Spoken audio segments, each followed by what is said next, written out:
Samantala, dalawang mahalagang panukala naman ang isinusulong ngayon ng Tingog Party List sa Kamara, kung saan layo ng mga panukalang ito na maprotektahan at suportahan ang mga kabataan at manggagawa sa buong bansa. Para sa detalye, ihatid yan sa atin ni JB Piedragoza.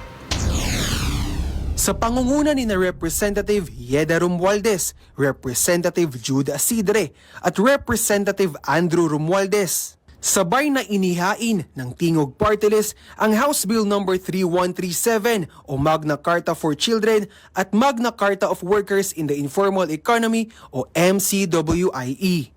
Sa ilalim ng Magna Carta for Children, pagtitibayin ito ang karapatan ng mga kabataan alinsunod sa obligasyon ng Pilipinas sa ilalim ng United Nations Convention on the Rights of the Child.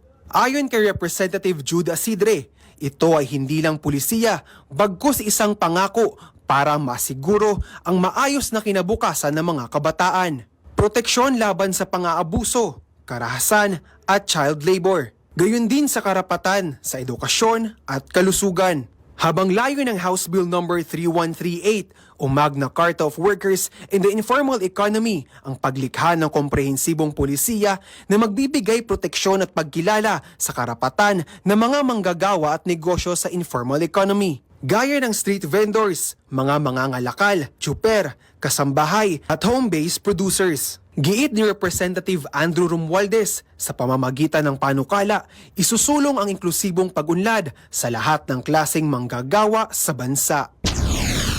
Princess, base sa pinakahuling datos, umabot na sa 26.4% ang child poverty rate ng bansa, habang nasa 42% naman yung mga manggagawang kabilang sa informal sector.